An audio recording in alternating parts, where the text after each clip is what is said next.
Right now, we're going to talk about jobs, the midterms, Iran, and the fight between New York Mayor Zohran Mamdani and billionaire Ken Griffin. Joining us right now is former Senator Heidi Heitkamp, founder of the One Country Project and a CNBC contributor. Also, Mick Mulvaney, former White House chief of staff and co-chair of Active Strategic Advisors. A lot to talk about. Let's just start with the situation in Iran and how close you think, Heidi and Mick, we really are. It feels like every day is sort of a one step forward or maybe two steps forward, one step back. The market seemed to think everything's just fine. Is it? Well, if you're going to judge what's happening with the American public by the markets, I think that's a little false kind of narrative, Andrew. I think that what people are seeing is something very erratic. They aren't seeing consistency in policy, and they're seeing something at the pumps that they haven't seen for a while, which is a 4 in front of the number. And so they're wondering why they're sacrificing and what they're sacrificing for. And that's especially true in farm country as people see how much the fertilizer prices are going up, shortages are happening, gas prices, and especially for farmers, diesel is up. And so people are wondering, why are we doing this? And why doesn't he seem to have any kind of consistency in terms of how we're, basically executing the war? Heidi, before we get to Mick, though, have you been surprised at how well the market and the economy, at least thus far, seem to have held up despite it's amazing. Yeah, it's amazing because one thing that we always talk about is inconsistency and chaos. Markets hate chaos. I think they've adapted. They've adapted to Trump chaos, and they look at the underlying strength of the American economy, the innovation that's happening, the productivity, the American worker. And they're saying, look, we've got to ignore for a while the policy, plus where do we go with these dollars? But I think that the market's going to start responding to an almost $40 trillion debt. And to me, that's the big wild card out there. Mick, in terms of the way you think the Republican Party is thinking about this right now and what it could mean for the midterms? Yeah, they want it over. They do, and they want it won. Trump has done a really good job, I think, in the last couple of weeks, much better than the administration did at the outset of the war, defining what success looks like. And success looks like no Iranian nuclear program ever and the Straits of Hormuz open. OK, that was not entirely clear going into the war, but it's clear now. And what Republicans want is the war over on those terms so that we can get things as close to back to normal as quickly as possible. Everybody knows, and Heidi knows this as well as anybody, if you go into August and September with, $4.50 gallon of gas, it doesn't bode well for the incumbent party. And so they need this thing to be finished sooner rather than later. Now, Mick, though, what do you think finished means? I don't know if you heard one of the things that some of the trading floors are now talking about is this idea of nachos, which effectively is this idea that the Strait of Hormuz is never going to be open, and what that really represents. It can't happen. It can't happen. Trump can't leave until the straits are open and open with some permanency. Because that, first of all, it looks like a loss, and second of all, it is a loss, and he can't have that. He can't have that choke point controlled by a hostile actor. The market simply won't tolerate it. Our economy won't tolerate it. So no, I get the nacho, but I don't buy that one. He can't leave until the straits are open. And the other piece of this, and it's really for Heidi and Mick, is even if the strait is open, you talk to different people in the energy space.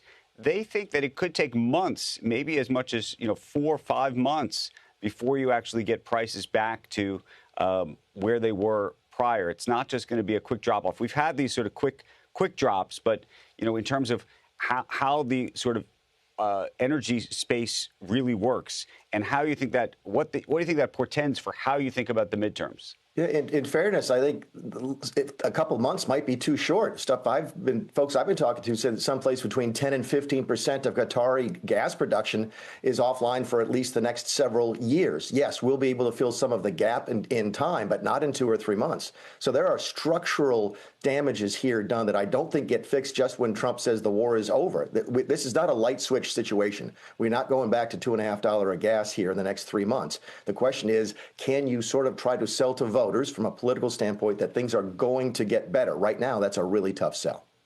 It's interesting, Andrew, because this is a president that isn't given to like caution in terms of what he predicts, right? I can solve that problem in a day. I'll take care of the Ukrainian war in a day. Of course, that doesn't happen, and no one really believed it could. But the president himself said, I don't see gas prices coming down that much before the midterms.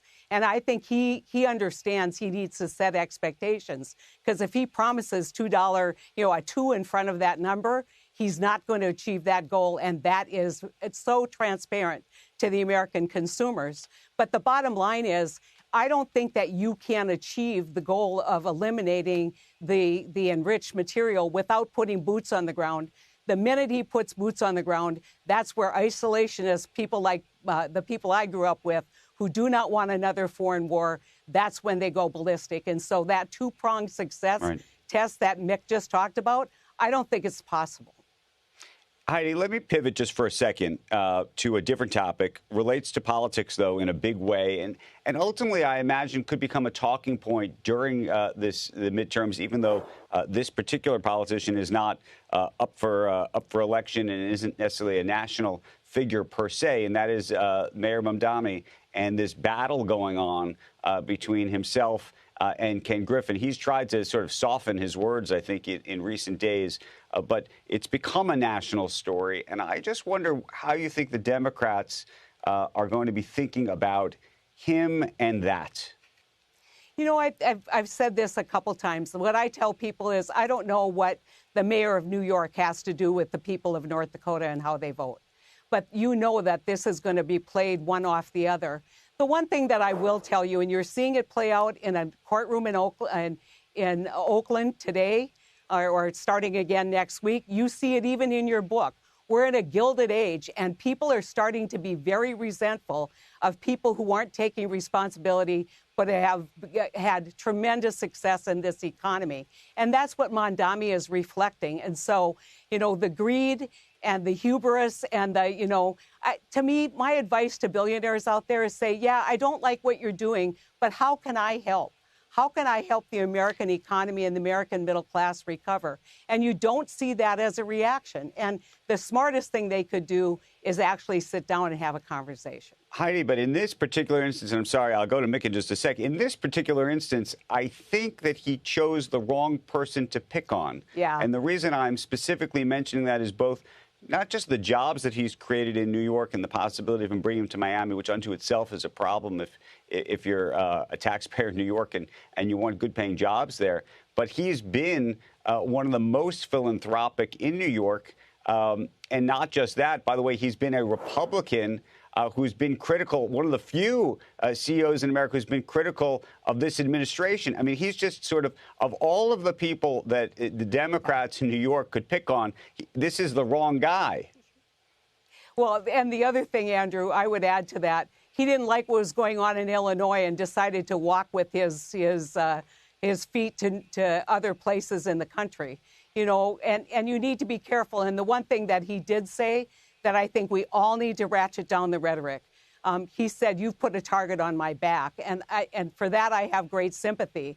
But by the same token, conversation. Whatever happened to actually having a conversation between two leaders who have different perspectives, but the same goal of building the American economy and helping people? Mick, I imagine Republicans are going to use this and take advantage of it in all sorts of ways. But what do you think about this? And to the extent that Heidi is pointing up a real issue, which is there are people who are angry and there are people who are rightly frustrated about inequality. It is a real issue. But how do you think it should be addressed and discussed?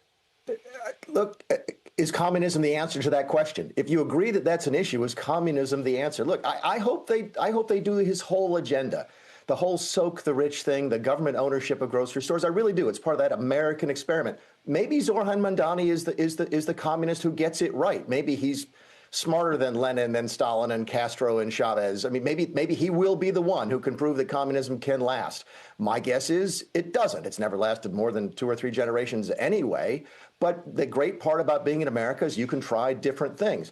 Even if I share Heidi's concerns about the nature of the status of the country, and I do to a certain extent. I'm not sure communism is the right answer, but we'll get to find out. And hopefully the message will go out that either it really works, and then Heidi can go from state to state and say what a great idea it is to spread that doctrine, or it doesn't work, like it's never worked before, and then we could try something else. Yeah, Andrew, I just want to point out, I come from a state that owns a bank and uses that bank very effectively to grow our economy. We own a mill and elevator.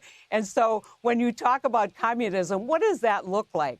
State ownership or stepping in to provide services to respond to a question when the free enterprise system hasn't adequately responded? That's why I got elected. So, Mick, I agree with you. I don't think we should head down that direction, but let's not be too harsh in terms of saying you're going to have Soviet-style communism in New York City. We get to find out. That's the beauty of the system. So sadly, New York, I think, is going to pay the price. But as Ed Koch famously said, the voters have spoken, and now they must be punished.